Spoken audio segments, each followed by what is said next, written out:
This is the Sean Ward Electric Comics Freakout. This is the greatest cartoon entertainment that you will find anywhere around. You want to have a look? You might look at this and think it's the cover. You wouldn't even know that it goes BOW! And it's got the colorful wraparound all the way around it. Psychedelic style. We get a nice little shot of this like stage and drum kit here. You see that? That's just the little touches, attention to detail style that Sean Ward does for you. Because he loves you. That's him. That's me. That's him. The man, the legend. When I started doing the Sean Ward Electric Comics Freakout, I started having myself as the protagonist of most of the stories. I write it. I draw it. I deal with the printer. I deal with all the headaches of putting the shows together. I come out, I do the marketing. I build all this. I bring all this down here all the time whenever I come down.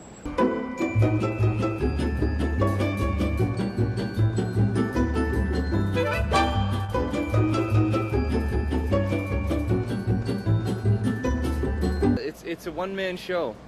That's why I feel justified in putting my name in the title.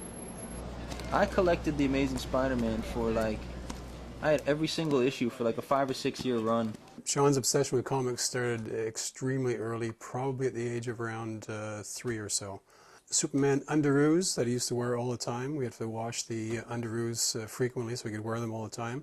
We could put the soundtrack to the Superman film on the record player and Sean would recite note for note what was going to happen. Superman was like, he lives by principle. He's so confident and so forthright. He would put this costume on and be this obvious about it. To the mind of a 5 or 6 year old child was that was quite striking, quite inspirational. Would you like to have a look at my new comic book? Not him. How are you? Ladies! Bah. If you want to ask me about bad experiences selling comic books on the street, there's one woman when I was selling in the wintertime even. She walks by and I think I'd seen her day after day, so I've been pestering her every day, hey, come have a look at the comic book. And one day she stops and stares at me and goes, fuck you, and keeps on walking. And I swear to God, I almost fell down laughing. So get up typically at about 9:30, go for a run maybe, go for a walk around the block at least, get a little bit of exercise, you know. I will come over and I'll get a bit of drawing done. I got my page that I draw in pen. This serves as both my script and my layouts. Then I start, going from this to this. Well, the plan is very simply to just, keep doing what you love is the phrase, right? The home situation was extremely, extremely unsupportive of what I was doing and what I wanted to do. All of the adults who had influence over me as a youth, they all had the same line. If you put as much attention into your schoolwork as you do into this garbage, you could do really well. So I'd be working at a job and then I'd start having this kind of vague sort of feeling in the pit of my stomach that's bothering me. And I'd clue in that what that feeling was me thinking, this isn't what I'm supposed to be doing. It was at that point in time that I had a discussion with him and said, look, Sean, I'm only wanting the best for you and I'm really worried about your future and your security. And it was him that had to sit me down and say, hey, Dad, look, he says, this isn't for me. I'm going to be okay. And ever since that point in time, I haven't worried about Sean at all. Last night I went to a party at some bar that had free beer. Sean Downey was there because he went with me. My name's Sean Downey. I'm a painter.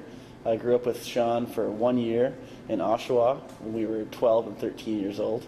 And it was ostensibly a networking party, so I seemed to be the only person there that was networking.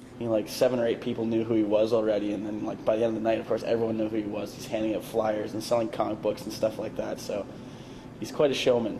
So it's making the proclamation, you know what, if I'm going to be a famous comic book creator, if I'm going to be a famous entertainer someday, then I have to be a famous entertainer today, rather than puttering about and hoping that the rest of the world gives me permission. Is a warm gun. Happiness is a warm gun. When I hold you in my arms and I feel your finger on my trigger, I know nobody gonna do me no harm. Because happiness is a warm gun. You know that happiness is a warm, yes it is, gun. That's a little song for your mom.